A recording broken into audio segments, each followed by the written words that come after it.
Baik, bertemu kembali masih lagi bersama kami berdua di Selamat Pagi Malaysia.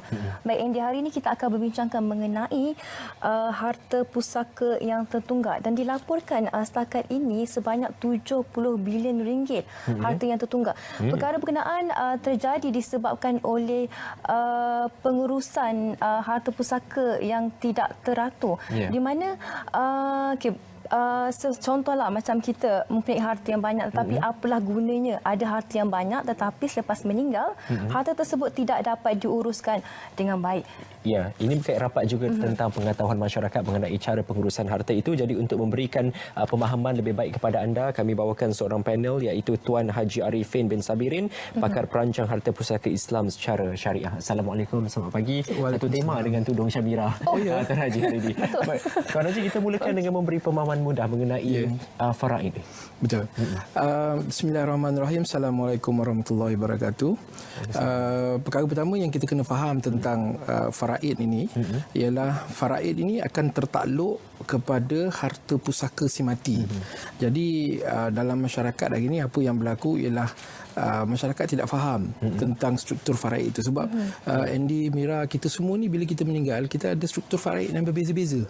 Saya tak sama, saya meninggal struktur faraid saya dengan struktur faraid isteri saya tidak sama. Kan? Jadi ini asas pemahaman yang masyarakat kena tahu. Tuan Haji, ia didorong apa yang membeza-bezakannya tu? Yang membezakan ialah kerana formula agihan itu sendiri. Kan dalam surah An-Nisa ayat 11, 12 disebutkan tentang bahagian-bahagian waris. Bila meninggal dunia si mati, waris dapat berapa banyak. Jadi disebut di situ 1/2, 1/3, 1/4, 1/6, 1/8, 2/3. Dia ada formula dia sendiri. Jadi bila kita berlaku kematian, kita dapati ramai orang confuse kan? Sebab dia tak tahu faraid yang struktur faraid dia macam mana dan siapa yang berhak. Itu yang kadang-kadang tiba-tiba terperanjat bapa saudara, mak saudara ada bahagian, terperanjat kadang-kadang sepupu yang tak pernah ditemui langsung, tak diketahui kewujudannya. Selepas berlaku kematian tiba-tiba sepupu datang dan sepupu itu pun ada bahagian. Jadi ini mencetuskan banyak polemik dalam masyarakat. Jadi asas kepada memahami faraid itu ialah kita kena balik semula kepada Al-Quran, surah An-Nisa ayat 11, 12, 176. Formula tu kita kena tahu. Jadi hari ini ada banyak pihak di luar sana yang mula mendidik masyarakat tentang faraid. Jadi saya rasa masyarakat prinsip asas dia ialah masyarakat mesti faham faraid dan kalau tak boleh nak ajar orang lain pun sekurang-kurangnya dia faham faraid diri dia sendiri dan daripada situ dia boleh merancang. Asas dia ialah faraid. Baik, Doktor, macam faraid dan hibah mungkin ada yang keliru antara hibah dan faraid. Apakah beza antara kedua-dua berkenaan? Adakah hibah dia hanya harta itu hanya dapat kepada yang dinamakan, berbanding dengan faraid memang kena mengikut kelas-kelas itu? Betul. Bagaimana?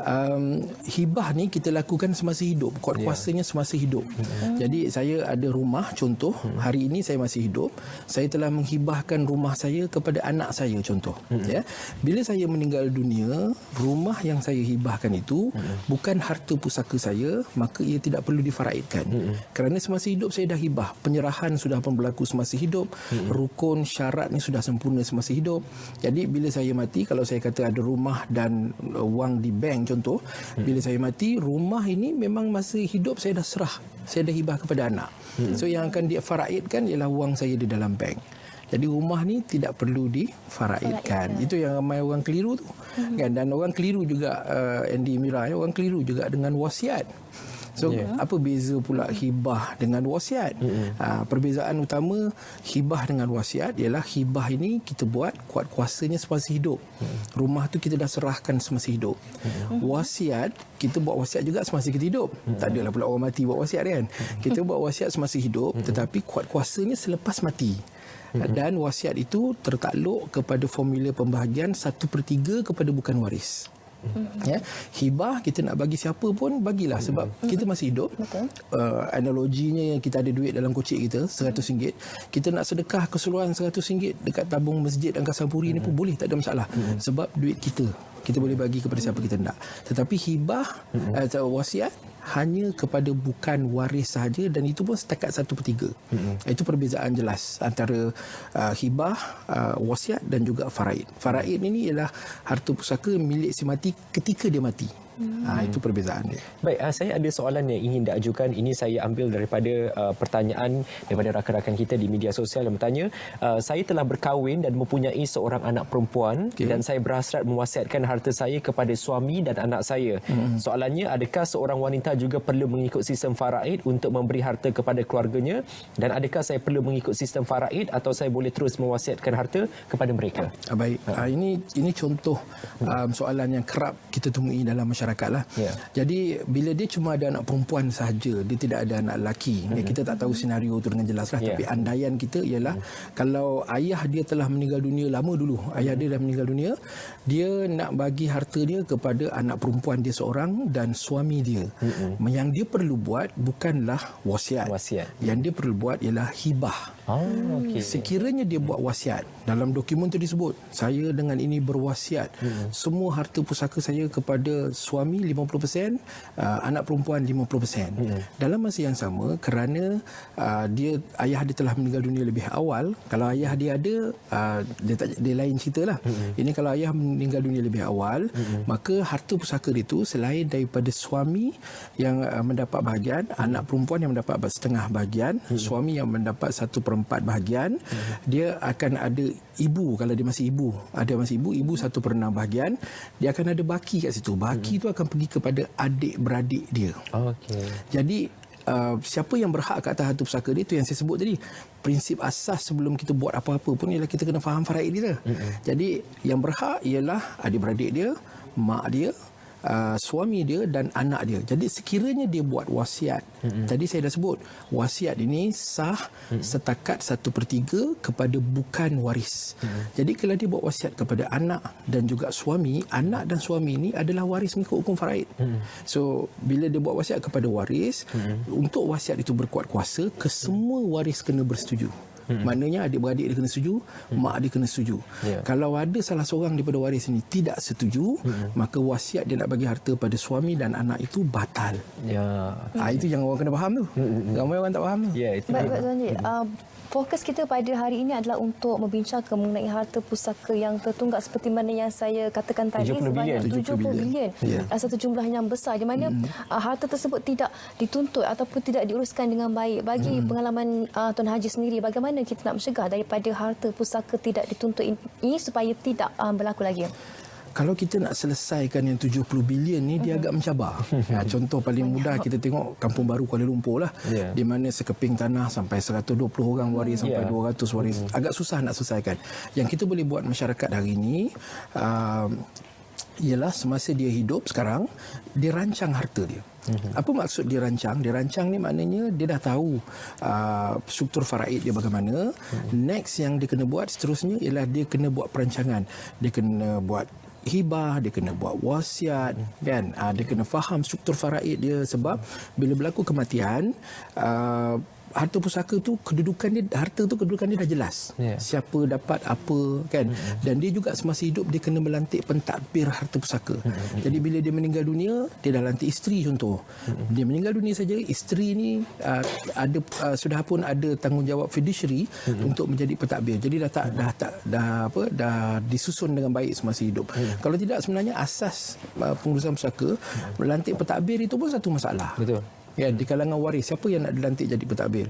Yang dilantik jadi pentadbir pula tidak ada masa, tidak ada pengetahuan, pun tergantung juga.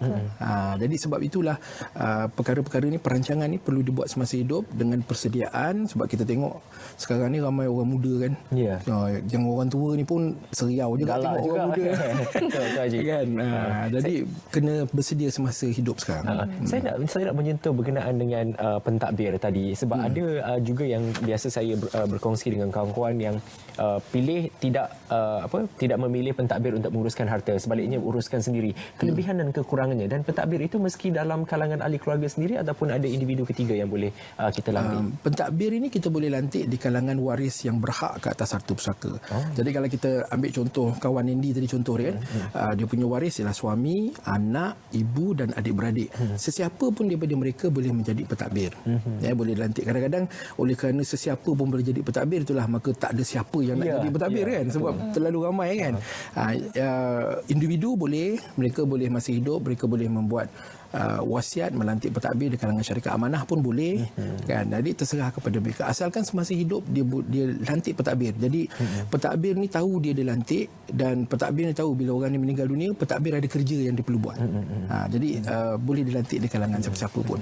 Baik Tuan Haji, mungkin semua orang perlu tahu mengenai hukum faraid dalam pengurusan harta pusaka. Jadi bagi pendapat Tuan Haji sendiri, apakah kepentingan hukum faraid itu dalam menguruskan harta pusaka ini? Ya. Yang paling penting sekali, hukum faraid ini sebenarnya dia menjelaskan kepada kita hak-hak kita mengikut hukum syarak. Ya. Nah, itu yang paling penting sekali. Semua orang kena faham bahawa formula tadi saya sebut, formula setiap individu berbeza, kan. Jadi bila kita cerita pasal formula kawan Andy tadi, kan, yang mana ada 4 golongan ini yang merupakan waris dia, semua orang kena faham bahawa mereka ada hak ke atas harta pusaka. Tapi sepanjang saya buat kerja ni 22 tahun, saya selalu nasihatkan waris bahawa hak yang mereka terima itu sebenarnya hak yang datang dengan tanggungjawab. Bukan dia terima free-free aja, dia dapat duit, bye-bye, dia balik, kan. Tak ada. Dia datang dengan tanggungjawab. Ya, contohnya kalau bagi orang yang ada anak perempuan saja yang meninggalnya suami ataupun ayah, adik-beradik ayah ni tadi ada bahagian terhadap harta pusaka. Adik-beradik ayah ni adalah wali kepada anak saudaranya. Wali ni orang kita selalu fikir wali nikah wali, kan. Sebenarnya wali ni selain daripada pernikahan, dia juga menjaga kepentingan, dia menjaga kebajikan waris. Tapi hakikat kehidupan hari ini kita tengok, wali tidak menjalankan peranannya. Ramai wali yang tak menjalankan peranan. Dia dapat harta pusaka dia tak, tapi tanggungjawab dia tak ada. Jadi ini yang kita educate masyarakat supaya masyarakat faham bahawa hak itu datang dengan tanggungjawab. Jadi kalau mak mentua ni tadi dapat hak, contoh mak mentua ni buat keputusan dia tak nak hak dia. Dia dah tahu hak dia sekian banyak, ini nilainya, dia tak nak, dia boleh tolak pada cucu dia, tak ada masalah. Tetapi kena tahu bahawa semua ada hak. Sebab kalau tak, banyak juga kes ekstrim yang saya jumpa, suami dan anak merasakan bahawa harta itu mereka punya saja. Jadi dia je yang makan harta itu, dia kontrol. Macam contoh kes yang berbilion-bilion ringgit yang sekarang sedang berjalan, kan. Isteri dan anak merasakan hak itu dia punya saja. Sedangkan ada hak mak di situ. Jadi bila dia makan hak itu, hukumnya haram. Sebab tu sangat penting kita faham supaya kita tidak termakan bahagian harta milik orang lain. Sebab kalau kita makan harta milik orang lain, hukumnya haram. Tapi kalau nenek tadi tahu bahagian dia 200 juta, nenek kata tak apalah, atuk tandak 200 juta ni atuk serah balik pada cucu, boleh, tak ada masalah. Bergantung kepada apa yang mereka mahukan buat dengan duit yang mereka dapat tu. Betul. Sebab dia lagi banyak harta ni, nak muafakat tu lagi mencabar lah. Betul. Betul, sangat penting sebab bila bercakap tentang kita tak nak pastinya makan daripada benda-benda yang haram, walaupun datang daripada daging kita sendiri. Jadi sangat penting untuk kita beri pemahaman mengenai kepentingan pembahagian harta ini. Sebab tu ada sampai 70 bilion ringgit harta pusaka tertunggak. Ini sangat berkait rapat dengan kesedaran masyarakat. Mungkin ada yang belum sedar, tapi untuk yang sedar tapi merasakan prosedurnya leceh, banyak, doktor. Banyak juga. Prosedurnya macam mana? Seleceh mana, doktor? Dia faham. Bila dah dia faham, dia diceritakan kepada dia, dia tahu. Tapi dia nak bertindak tu, kita ni kerja, sibuk dan sebagainya. Sebenarnya harta nak, tapi urusan nak. Betul. Sebenarnya pengalaman saya memang menjadi cabaran kepada orang yang nak merancang harta. Sebab bila dia nak mula merancang harta, dia kena cari salinan geran tanah. Salinan geran tanah, kalau dah pindah rumah 3-4 kali pindah rumah, dalam beg mana pun tak tahu, kan. Jadi dia tak sempat nak cari itu. Tetapi suka atau tidak, sebenarnya kita dah faham, kita mesti bertindak. Sekadar faham saja dia tidak membantu, dia mesti bertindak. Jadi cabaran dia, saya dah terlibat dalam industri 22 tahun. Cabarannya ialah kita nak educate, kita nak didik masyarakat bahawa kalau dia sendiri tak jumpa geran tanah dia hari ini, lepas dia mati, anak dia confirm tak jumpa. Betul tak? Betul. Kalau kadang-kadang sijil nikah tak tahu simpan dekat mana, sedangkan dokumen-dokumen ini diperlukan dalam proses pengurusan. Jadi suka tak suka, dia kena make time, dia kena lapangkan masa tu untuk bertindak. Adakan masa juga. Adakan masa. Penangguhan ketika ini akan menyebabkan penangguhan yang lebih lama nanti. Dan dia ada impak pada ekonomi umat Islam sendiri. Sebab 70 bilion tu banyak. Kalau kita cairkan dia, pasti akan dapat stimulate ekonomi kaum Melayu. Sebab saya difahamkan Bumi Putra paling banyak harta yang tertunggak ini. Baik. Terima kasih Tuan Haji kerana berkongsi. Ini ilmu yang sangat bermanfaat sekali untuk ramai yang mungkin memiliki harta tetapi tidak diuruskan.